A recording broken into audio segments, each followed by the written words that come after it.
The Detroit Lions wrap up the number 1 seed and the NFC North, finished the season with the best record in the NFL, 15-2, knocking off the Minnesota Vikings in dominant fashion, 31-9. Yeah, I got to say, I was right on the Lions scoring 31. I thought the Vikings would put up 28. I thought the potentially the biggest and most consequential regular season game in the history of the National Football League would result in maybe the best game of the NFL season this year. Who knows? That was not the case. Minnesota came up short to Detroit. Get to Minnesota in about 6-7 minutes. Start with the Lions. So first of all, we do it every week that the Lions win, which seems like, with the exception of 2, every week. Dan Campbell, what did y'all do in the biggest game of the season? Again, what you do to everybody? Kneecap.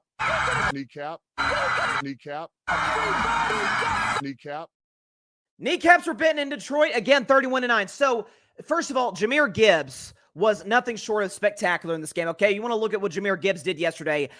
This is according to Pro Football Focus. Gibbs, okay, 28 touches, $170, and 4 touchdowns. Jared Goff, kind of an uneven night. He was fine. Gibbs was the story for the Lions offense. I think the story of the Detroit Lions game is something that I've been saying all season long, and I think it culminated in what was, to this point, we'll got to wait for 2 weeks from now, the biggest game the Detroit Lions have played this season, is the fact that Detroit has not 1, not 2, 3 head coaches on their staff. Dan Campbell, self-explanatory.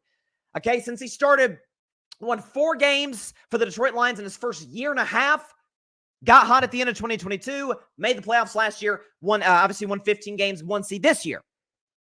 Ben Johnson, everybody talks about Ben Johnson, rightfully so. One of the smartest and most creative offensive minds we have in the game today.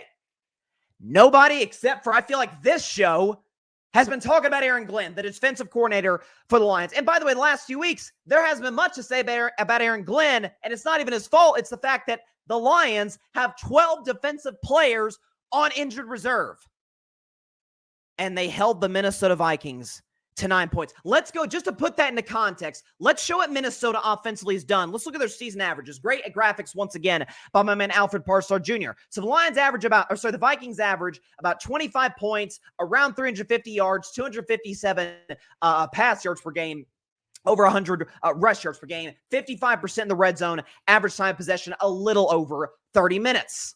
You see those numbers? Yeah, let's look at that Aaron Glenn-led defense, missing 12 defensive players to IR. Let's look at what they did. And oh my goodness, they clamped them.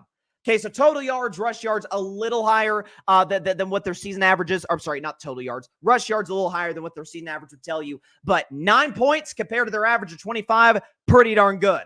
262 total yards, okay, that's 80 yards basically less than their average. 166 pass yards. That is almost 100 less yards passing than what they average. 0% in the red zone compared to about 55% in the red zone. Time of possession went down 7 whole minutes for the Minnesota Vikings. That is what Aaron Glenn and the Lions defense did. And he basically said, I'm going to throw caution to the wind.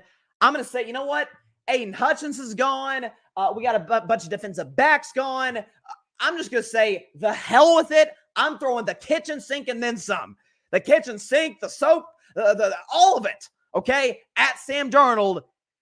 And I'm going to trust that my DBs can play straight man-to-man the entire night. And it was shocking what we saw. Okay, Justin Jefferson, we all recognize the best receiver in football. Certainly I have. Okay, Amik Robertson, okay, who, by the way, I believe was a nickel corner who, because of injuries, they had to move the outside to play Jefferson. Here's what Amik Robertson held Justin Jefferson to. The best receiver in the game. 7 targets, 2 catches for 48 yards, and he also had 1 pass breakup. So you locked him up in large part because they were able to get consistent pressure on Sam Darnold. Keep in mind, this is the Vikings O-line that, despite missing Christian Darrisaw, who got hurt against the team the Vikings are about to play, the Rams, more in Minnesota in a couple of minutes, they were able to hold him, they were able to do a pretty good job. The offensive line was doing a good job this year, and the Lions said, we're just throwing everybody at Sam Darnold. Now, the downside is, the great side is the Lions get the number 1 seed. We were the best team all year. The downside for Detroit is now whoever is going to get them has 2 weeks to kind of stew on the fact, and at least a week to game plan for the fact that, okay, this is what they're probably going to be doing against us. So I don't expect the Lions to replicate this defensive performance in at least their first playoff game, which could be, I mean, it could be the Rams. It could be the Vikings. It could be, who's the 6th seed? Could be Washington. Who knows? Could be any of these teams, all of which, by the way, with really solid quarterbacks. And so we'll see, especially Minnesota matches up with them again. They get a second crack at this thing. But Dan Campbell, what can you say about the guy? Okay. We talk about coach of the years, and listen, I thought Dan should have gotten it over D'Amico last year, as great a job as D'Amico did this year. I was more of a Kevin O'Connell guy all season long, given what he did with Darnold. Still wouldn't have a problem if O'Connell got it. But keep in mind this with Dan Campbell. We talk about coach of the years, okay? Took over a disaster in Detroit. 3 wins year 1, 9 wins year 2, 12 wins, and the NFC Championship game in year 3, 15 wins, and the number 1 seed in year 4, tied with the team that I think they're going to meet in the Super Bowl, and I've said that since September. The Kansas City Chiefs, tied with the Chiefs for the best record in the National Football League. Listen, call me biased because they were my NFC my NFC champion pick before the year. Call me biased because I believed in this team before they made their first playoffs in the Dan Campbell era. Bought all the way into this group. But Ben Johnson, brilliant. Dan Campbell, culture builder. Aaron Glenn, about time we start giving that man some love, because what he did last night with a bunch of injured starters, absolutely insane, absolutely remarkable. Here was Dan Campbell. This is from the Detroit Lions YouTube account, by the way. Here's Dan Campbell yesterday in classic Dan Campbell post-game speech fashion. You guys look like you remember who the you are. Yeah, that was awesome. That's a hell of a win, guys. All I can think about is, man, we've been forged in this stuff now. This has been 3 years in the making. Some of it 4. Like, that just doesn't happen. You got to work through it and grind through it and go through the downs to get to the ups of where we're at. That was unbelievable, man. Division winners, back-to-back seasons, and the number 1 seed. I mean, could you not just run through a freaking brick wall for that guy? He's the best. For Minnesota, though, so I said coming into this game, I led the show off with talking about this game on Friday, that I felt that it was bigger for Minnesota to win this one. As big as it was, as much of a downer would have been for either team to go 14-3, and your reward is you don't even win your division, and you're the 5 seed. And now we learn, because of what happened over the weekend, you're going to face Matthew Stafford and Sean McVay on the road. Not great. You'd much rather have the first round bye and home field advantage going through your building. I thought it was bigger for Minnesota for a couple of reasons. A, Detroit's undefeated on the road. So Detroit, and it's Dan Campbell. He's the type of guy, man, who cares? We can beat anybody, anywhere. Name the time, name the place. Not to say Kevin O'Connell isn't that guy, but that's who the Lions are. That's who Dan Campbell is. The second biggest thing, and I think we saw a little bit of it last night, and I think Sam Darnold, listen, I was skeptical about Sam all season long. After last week's game against Green Bay, I'm like, okay, I'm in on him, on the Vikings bringing back Sam Darnold next year. I have not moved off that pick, take. We'll see what happens next week. Maybe if he plays poorly, we'll see. We got to see how it plays out. But I'm like, hey, Jared Goff's been here before. The Lions have played bigger games than this. The Vikings haven't, and Sam Darnold has never even come close to this. And Sam Darnold's never sniffed the playoffs, much less played a game in which playoff ramifications are massive, massive. Third biggest reason I thought it was huge for Minnesota, because as great as the home field advantage in Detroit is, a Ford Field, and those Lions fans are just awesome. As I said on Friday, I've gotten the privilege to come into contact with a lot of Lions fans over the last couple of years since I really bought into them as a franchise. Love the fan base. Great as they are. When US Bank Stadium gets rocking, oh my gosh, it's as good of a home field advantage as there is in all of pro football.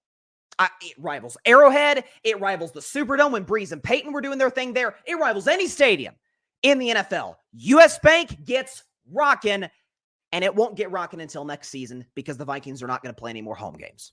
So I think this game, as unfair as it looks to be on the surface, could potentially be devastating for the Minnesota Vikings. Psychologically, again, naturally it was going to be that way for either team that lost this game. But for Minnesota in particular, people expected Detroit to be great.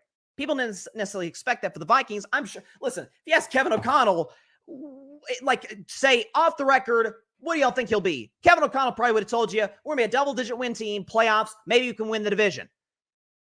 If you just told him 14-3, heck yeah, I'll take that. But you're also like, yeah, you also would have had the shot. The 1 seed would have been a little bit of a letdown for Kevin O'Connell.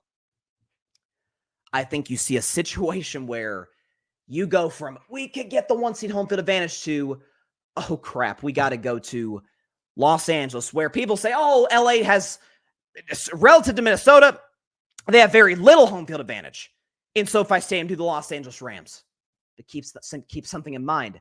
For as bad as this LA Rams offense has sputtered, we've talked about it on the show, against the Niners, against the Jets, against the Cardinals, just bad offensive performances, couldn't even break 20.